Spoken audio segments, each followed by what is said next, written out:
Vice President Pence, Mr. President-elect, Madam Vice President-elect, members of Congress and the judicial branch, former presidents and first ladies, vice presidents, leaders from abroad, and a whole bunch of Bidens. America, welcome to the 59th presidential inauguration, where in just a few moments, Joe Biden and Kamala Harris will take their solemn oaths. This ceremony is the culmination of 244 years of a democracy. It is the moment when leaders brought to this stage by the will of the people promise to be faithful to our Constitution, to cherish it and defend it.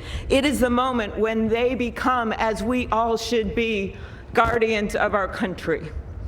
Have we become too jaded, too accustomed to the ritual of the passing of the torch of democracy to truly appreciate what a blessing and a privilege it is to witness this moment? I think not.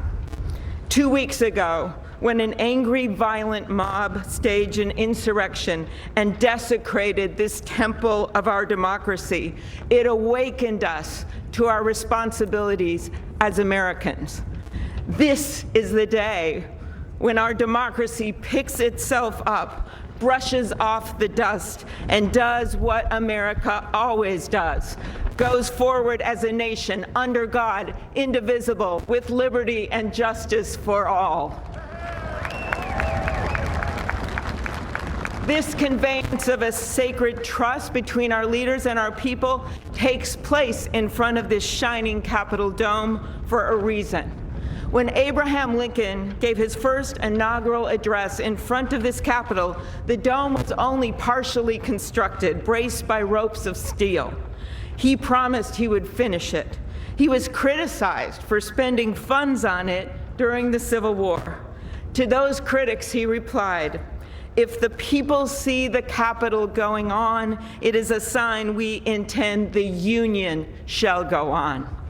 And it did, and it will. Generations of Americans gave their lives to preserve our republic in this place. Great legislation to protect civil rights and economic security and lead the world was debated and crafted under this dome. Now it falls on all of us, not just the two leaders we are inaugurating today, to take up the torch of our democracy, not as a weapon of political arson, but as an instrument for good. We pledge today never to take our democracy for granted as we celebrate its remarkable strength. We celebrate its resilience, its grit. We celebrate the ordinary people doing extraordinary things for our nation, the doctors and nurses on the front line of this pandemic, the officers in the Capitol, a new generation never giving up hope for justice. We celebrate a new president, Joe Biden, who vows to restore the soul of America and cross the river of our divides to a higher plane.